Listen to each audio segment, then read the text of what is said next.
Hello. Hello. Hi. How are you? Hello.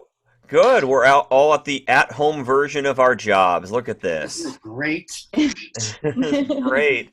Well, thank you very much for joining us. Before we actually start, I'll just give you like a brief overview of the show a little bit. Sound good? Sure. Okay. So I'm Scott. This is my hetero life mate Anessa, and we run Hi. the On Acting podcast. We both work at American Immersion Theater, which is a very large immersive type theater. So as you can tell, we probably have nothing but time to do podcasts right now.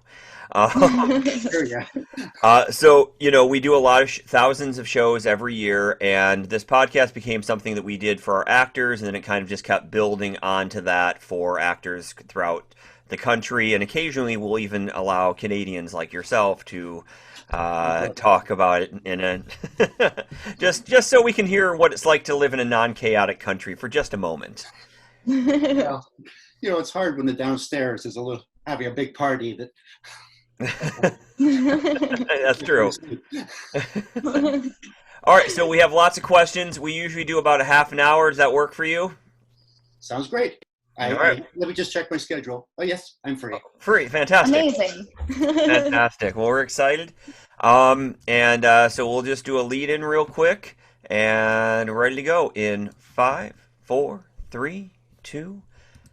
Greetings, Immersioneers. I'm Scott, the Maverick of Immersion Crampton, and this is my co host.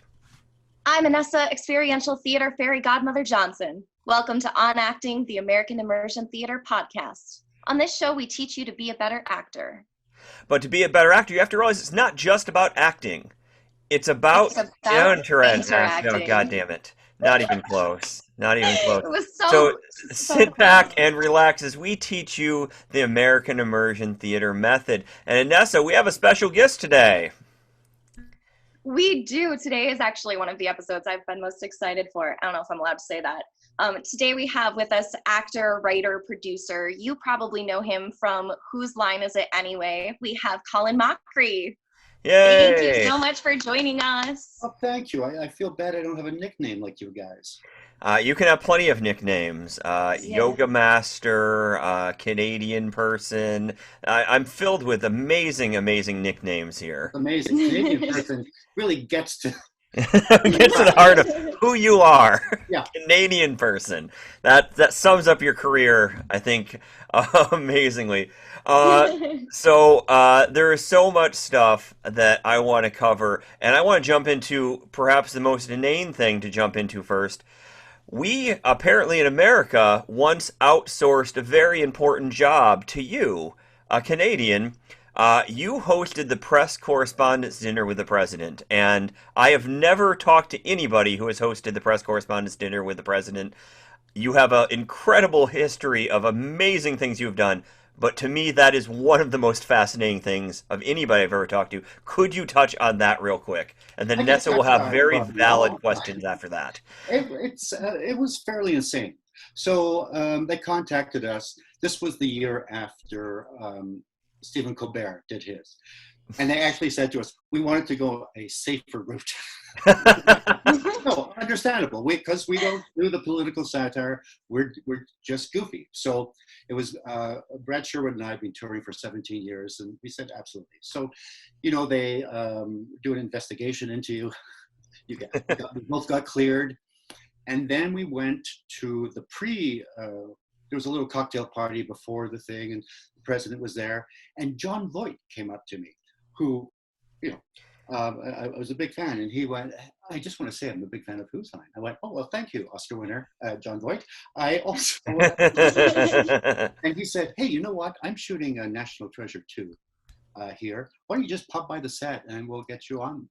And I thought, I don't think that's how showbiz works, but anyway, it didn't happen. So we were we do the show. It starts off with President Bush doing 10 minutes of stand-up, and he kills, just absolutely kills. And I turned to Brad and Wow. said, my God, his timing is amazing. He's doing great. And then we did our show. We used Brian Williams and did a sound effects scene. And then we did a rap with Karl Rove. So, your basic improv. Your basic improv Karl Rove rapping session. I Yeah. mean, we've all seen it. Was it hard to make that not just another hackneyed bit with Karl Rove It rapping? was tough. It was tough. It was giving us, oddly, a lot of information to work with. But we got through it. Then the next day we got a call from the White House saying, would you like to come, Mr. Rove would like to show you around the White House. So I'm a Canadian kid. Yeah. I thought, when's the chance? I'm going. So we went. He started showing us around. He goes, oh, just come in here. My wife, our wives were with us. My wife grabs my arm and goes, it's the Oval Office, which I guess she knew from watching West Wing. We walk in, and it is, in fact, the Oval Office. President Bush is there. In the corner is Vice President Cheney. And I'm not kidding. He's crouched over, rubbing his hands. It was very creepy. This is how he does things, like this. Yes, Yeah, perfect. like Mr. Burns. Wow. So we're there with the president, who was, and I was not a fan of this particular president, but he was incredibly charming. He was funny. He told us the history of the office, how each president selects their own carpet, and blah, blah, blah. And he said, you know what, I was really nervous doing my stand-up, but then, Colin, when you said I had great timing, it really relaxed me. And I thought I was like 500 feet away from him at a table. How did he know? And then he said, I'm an expert lip reader. So immediately we play every conversation we had up to that. Oh no! So we were there like for 20 minutes, and then, as I said, very charming. We left, and that was my adventures at the White House. It still seems like it didn't actually happen. It was very odd. That's an amazing thing. Were the clearance checks kind of intense? Did they give you 100 things to not bring up, or was it pretty? No, they actually kind of they didn't give us any information. They just said, the one thing they did say is you can't pick the president for any of your skits. And I thought, well, okay, that seemed like common sense, but all right, we won't do it. So, In an incredibly similar story, we recently did a show with 50 Cent, and they said the exact same thing to us about 50 Cent. So it's tough. It's There's tough. So many rules out there. Huge, powerful people that we both worked with now. Anessa? So I'm really curious. I've been reading a little bit about the projects that you've been up to recently, and I saw that you've been doing Hiprov. So improv while people are under hypnosis. Can you tell us a little bit about that and how you got involved in that and just what that experience is like? Sure. My thing always is to try to do things that take me out of my comfort zone. Because I find, especially in improv, that's mostly where the magic can happen. But it's also that it just gives you that extra push, and it makes me more aware and more intent on my partner. So this hypnotist, Asad Meki, was taking improv classes at Second City in Toronto. And he realized what the instructors were telling him is what he sort of does when he hypnotizes people. It's like, get out of your head, you do the first thing that comes to mind. So he thought, oh, this could be a show. So he contacted my manager. We got together for a coffee, and I thought, wow, yeah, this sounds terrifying. So yeah, I'll do it. So our first shows were at the Edinburgh Fringe Festival. And our first show was the first time we had done it. So before the show, I'd said, and I really should have asked this a long time before, I said, so if I ask them to do this, will they do it? And Asad said, I don't know. Some absolutely will. Some are, when they're hypnotized, it's almost like they're stoned. All their reaction times are slowed down. I went, oh, okay, well, have a good show. And we did it. And we were doing it right up until the pandemic happened. And the change from the first time I did it to where we had got it to was amazing because I learned so much from that show. Because I thought I have to carry the show. I'm the one who's in charge because I'm working with 5 hypnotized people who I've never met before. And then I found it was like working with any improv troupe. I just had to trust them and give them things. And usually they would answer. And if they didn't, then it would be like if I'd stumped someone, I was like an actual improviser.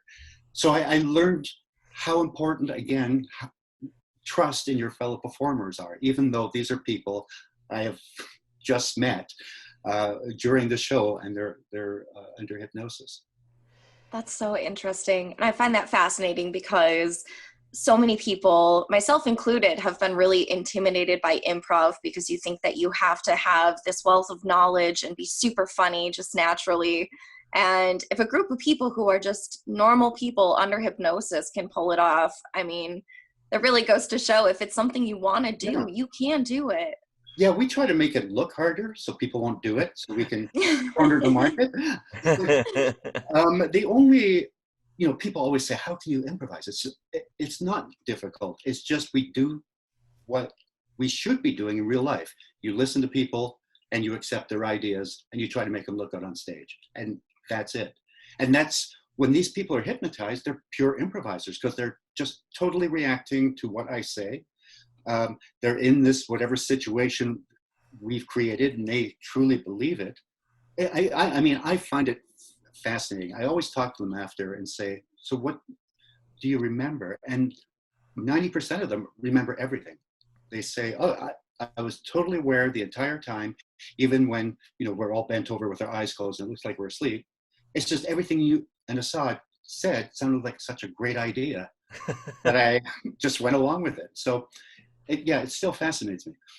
So we have a tremendous amount of our audience are new actors, struggling actors, actors trying to live paycheck to paycheck, or as we like to call them, traditional actors. And these people will go out. They want to make Second City. They want to be part of Groundlings. They want that desperately. What is some of your advice for improv auditions?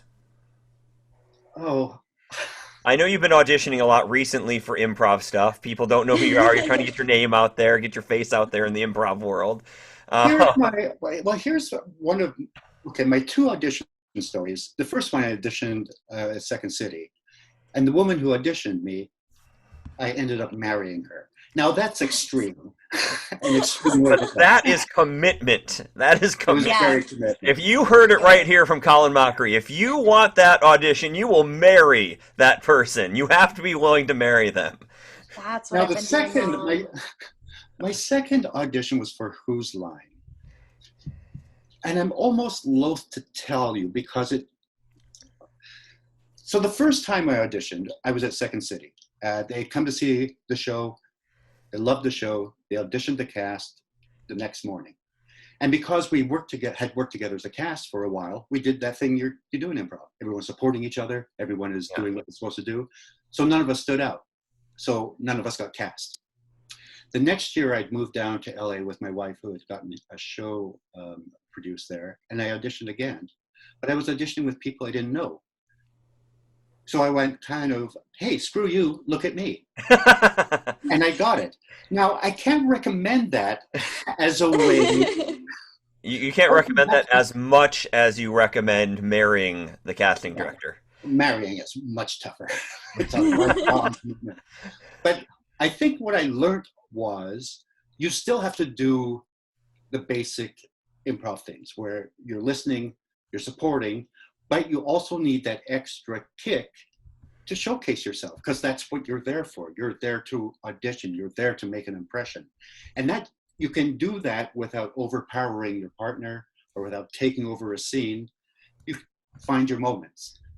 It's hard. The hardest thing is to go into any kind of audition, but an improv audition, totally relaxed, with nothing preconceived. You just walk in and go, you know what? I trust myself. I'm going to trust my partner, and it's all going to work out. Because really, that's the most you can do. That's good advice.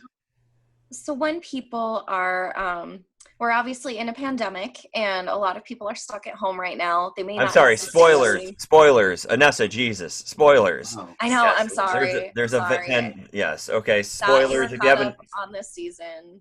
My bad. Um, but for people who are stuck at home and maybe don't have anyone that they can be playing improv games with, or, kind of bouncing ideas off of, what kind of things can people do while they're stuck at home to improve their skills and, make it so when we get out of this, they actually are really ready for auditions? yeah. And especially improv really is like a muscle that you have to keep exercising. Absolutely. Brad Sherwood, who I've been touring with, we're trying to come up with a Zoom-friendly show, a show where we can improvise, but without being a slave to the technology. So we're figuring that out. So we have these Zoom meetings where we just riff, and we've actually been improvising and coming up with interesting ideas. We've kind of so I would say do that. Find a friend. You can still improvise over a screen. There are times, okay, this may be sad, but I'll be watching, especially if it's a movie I've seen before, I'll turn down the sound and then I will dub the entire movie, redub it. Sometimes I think I should actually write down, because sometimes it's much better than the original movie. But if you have kids, play with your kids. They're wonderful improvisers. There's, I wrote I wrote a book because I was forced to. I was going to ask you about that, actually. Yeah. I'm glad you brought it up. Because, so I would say me writing this book was like everybody else in the pandemic. I was forced to do this. It was beyond my control. I told my agent, I don't want to write, I improvise because I'm lazy. I just like making up stuff. I feel the same way about I don't have making a point of sourdough view. bread and gaining There's no 20 pounds. I stories. had no choice. Yeah. And so based on all that, he got me a book deal. So I decided, oh, well, I'm an improviser. Maybe I can write in an improvised way. So there's a game called First Line, Last Line, where you get the first line from the audience, last line from the audience. So you have your beginning and end, and you work your way towards that end. So I got the first and last line from classic novels, and then made up the middle. And it was a great exercise. I mean, it was horrific every moment, but it was also a great improv experiment. And actually, I mean, I did a lot of editing because there were times the next day I'd read it and go, wow, I didn't realize I had that much to drink. And that book again is called Not Quite the Classics, and I believe it's available right now on Amazon, correct? Oh, I'm sure you can get it anywhere. It's a great for killing bugs. You can read it. It's good for tables with one leg shorter than the others. So there's lots of uses Yeah. for that. Man, I have a question for you about improv games. So you obviously are one of the most experienced improv people probably on the planet right now, but there has to be at least one or two games that you're like, ugh, we're playing this game again. Is there Oh, any God. game that is there any game that you're like, is there a different game, or like, do you have a game that your kryptonite, so to speak? Well, I mean, on Whose Line, it was always Hoedown. It was like, I mean, first of all, I'm not comfortable with musical games, although I've gotten better. Actually, through the hip-prov, I've gotten better because I do a duet with one of the subjects.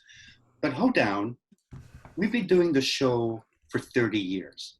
So that's 30 years of a musical style that I don't think actually exists outside of Whose Line. That's fair. And it was just constantly, you'd come up with your rhyme, then the person before you would take it, and then you were screwed. It was the only game where there are some games where you get into trouble, but it's sort of, it's fun. It's a little obstacle you have to get past. With that, it was just, I would immediately die. It would be, I would just give up. So that for sure. And there are games that go through cycles. There are games that you go, oh, I can't do this. And you leave it for a while, then you when it comes back, you're inspired to do it again. But hoedown is the consistent one for me. It's just never, it's a stupid game. Nobody on the show likes it. Even Wayne Brady? Even Wayne Brady, and he's got musical talent. That's always the one that you can see as soon as they announce it, everyone's face kind of goes. Yeah, you can actually see the energy just fall into the floor. Mm-hmm. So do people hate the Irish drinking one as much as the hoedown, or is it the hoedown that's just the most loathed? It's the hoedown that's most loathed. I think with the Irish drinking song, we kind of play off each other because each of us takes a line, so there's not as much pressure on you. Mm-hmm. Yeah, and it's a little zippier. It's hard to get down during an Irish drinking song. That's true. That one gets stuck in my head every time. Yeah. So of all of the things that you have gotten to do, is there any role or any type of project that you haven't gotten to do and you really want to? I mean, I've been really, really lucky. I got to do King Lear up in Toronto with all these incredible Stratford actors. I was not Lear. I was the fool, obviously. And Perfect. that was so far outside of my comfort level. Working with these actors who Shakespeare was their life's blood, and they were actors, so right there, they're way above me. But they were, again, incredibly generous, and I learned so much from that. And I learned how my improv skills helped me. Because when you're working with great actors, they don't say their lines the same way every night. So every time they would add a different emotion, or it would be, oh, that's different. So I have to react to it this way. So it was. I always thought, oh, I'll get into a play and then it's same thing night after night. But it was never. I was always on my toes because these guys were always doing slight changes or major changes in the middle of a scene. Here's the thing I really want to do, and I don't think it's ever going to happen. Okay. If you know some people, see what you can do. Okay, we'll work on it right now. Mm-hmm. I want to be the star of an action movie. Yes. Here's why. You see, like Schwarzenegger or Van Damme or Matt Damon, you know these guys are going to make it to the end of the movie. You don't have that guarantee with me. I think that would keep the audience intrigued. I'd be more likely to watch that, if I'm being honest. Of course you would. I think that would be great. I think like a really high budget one though, not like not like a $40 million one that they like a triple, like a Vin Diesel like $200 million one. Not a parody. Not a parody, like serious. About a 62-year-old man with bad knees thrown into a situation he didn't create. I like that. And then to really up it, you put the villain as Chuck Norris and just see like how is this going to play out? Yeah. At the end, maybe you die. I don't know. Maybe you die at the end. That's the thing. It's certainly a possibility. I'd watch that. I would watch that repeatedly. All right. I have a nonsense question that I love to do on Zoom. So one thing that's totally unique is normally you'd be in a studio or something like that. You're in a room right now people have been looking at. Point out one thing in that room that you're in right now that's just unique or interesting or something like that. Can you see this? You can see the Frank Sinatra, yeah? And in the middle is a decanter of his. Really? We were doing shows in Vegas, and I saw this, and I'm a Sinatra fan, and I thought, wow, something that he actually drank out of and touched. That's pretty cool. Mm-hmm. So I got that. I like awesome. That. Yeah, I like that a lot. Some, you see those pictures of Laurel and Hardy and Charlie Chaplin? Yep. Yeah, absolutely. That was given to me in 1979 as I was breaking up with my girlfriend. She gave me, those were my birthday Con- presents. they were like a consolation prize. They're like, I drew this for you, but also, No, they're beautiful, but yeah, I felt so bad that there's nothing worse than you're breaking up with someone than they give you a gift. huh? Hmm. I'd I actually, can't say I've I, had I that encourage before. that. Any of you girls I'm currently dating that are planning to break up with me, please include a parting gift. I think the parting gift is underrated right now. I It really really do. is. Like, hey, babe, it's not gonna work out, but here's a pizza. Okay, Hmm. so we talk about this a lot in immersion theater. Immersion theater is it's kind of like a kissing cousin to what you guys do, or as we call it in Arkansas, cousin. Uh, now, uh, people get very, very terrified of working with the audience. This barrier of new actors working with the audience because they feel like they could say anything. Like, anything's open. The sky's the limit, and things are just going to completely tank, and you get all of these doubts in your head, and they psych themselves out. Can you talk a little bit about what that is like more in practice? Hopefully, how that doesn't happen, or you can go really dark here. It's an opportunity for you to scare a lot of actors. You have both options here. Um, when I was at Second City, we'd do the regular show, and then afterwards it would be the improv set. And when I was there, I decided I was going to work on the things that I felt uneasy about. And one of those things was talking to the audience. So every night I would say to the cast, hey, if you don't mind, I'd like to introduce a few of the games or start off the set just so I can talk. And I mean, it was horrific. It's, especially you're at a comedy club, there was some drinking involved. Huh. Um, Okay. but like anything else, the more you do it, the more comfortable you do, and you find your ways out of situations. Basically, it's all acting. You come out, you have to be confident. I mean, Brad and my show, we start off by telling people, we're going to ask you to yell out things. That seems like a horrible idea to do at the beginning of a show, and yet we've never had any problem. We've never had a couple of hecklers. Both of them were drunk women. I'm not being sexist or anything, but I just found it That's happenstance. weird. Yeah, Mhm. but because there's that expectation, we've told them, all right, this is what you can do, and we also have set the rules only at this time. And also, we're very confident. We're friendly and approachable, and yet stern. Mhm.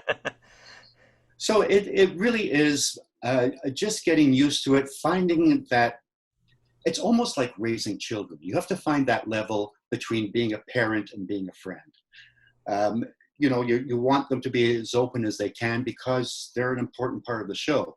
But also you need to control them at times because like kids, they can get out of control every once in a while. I like Mhm. that. One thing that it reminds me of something Kevin Smith once said. Um, One famous line from his movies are "Dance, fat boy, dance," and somebody in the Q&A went up and said, "Dance, fat boy, dance," and he's like, "No, no, no. I'll answer your questions, but I'm not going to dance because first I dance, and then I'm giving you a massage, and it's going to go south from there." So he said it a little more graphically, I'm but sure he did. all right. So, Colin, we do actually occasionally end with a game. And we figured, given your expertise in games that you can neither really win or lose, this would be a good idea. Uh, so we call this game 3 minutes and too many questions. So Anessa, we haven't played this game in a bit. What would he win if he was somehow to win this impossible to win game? If you win this impossible to win game, I will renegotiate the rules so that the whose line is it anyway points do matter, and I will also make sure that they're calculated in your favor as they should be. Oh, thank you. Nice, nice. Because Retroactively too. Very people have Yes, retroactively. it's people have quite a actually figured out tactic. who the winner is. Sadly, they've Really? taken all the point totals at the end of every game from the English on, and Charles Eston over 1 trillion points. Really? Yeah, well, because Drew gave him like 1,000 to the power of 10 or something ridiculous. Ah. Well, that just means that this is going to be even more complicated for me to figure out when you win this impossible You game. got this, Anessa. So. You got it. Okay, I was hoping she would get yours and my haircut. That was my hope, but No. all I right. could do So that too. Anessa is both the one who gives the prize and the one timing it, which is definitely a contradiction. All right, so Anessa, are you ready to time? I'm ready. All right, we have 3 minutes. All right, Colin, are you ready? Yes, Are you sure you're ready? I'm absolutely You're sure. positive, final I'm answer positive. ready. All right, who is the best comedian of all time? Oh, Bob Hope, How do you like your steak? medium. If you lived 10 more years and got into a fist fight with the same aged Bob Hope, who would win? Me. Okay. I cheat. If you were a Disney princess, which one would you be? Oh, Jasmine. If you were if you were a Disney princess, what would your animal sidekick be? Tiger. I'm If Jasmine. there you go. Okay, go in theme. If your life was a movie, what would it be called? Oh, Dirty Rotten Scoundrels. What's your favorite Love it. dinosaur? Oh, Stegosaurus. Would you rather do hoedown for 12 straight hours or play leapfrog with a unicorn? Play leapfrog with a unicorn. Backwards and blindfolded. This one's unfair. Who is your personal favorite funniest person and whose line is it anyway? Oh, this one's really unfair. Really Well, unfair. I'm going to go with Ryan because I've known him the longest, and he'd That's be there. fair. That's Yeah. fair. In your recent Purple commercial, you played a yoga instructor. How did you get your legs over your head like that? It was somebody else's legs. It If would I have tried been to better get out out my alive. leg, it would snap off.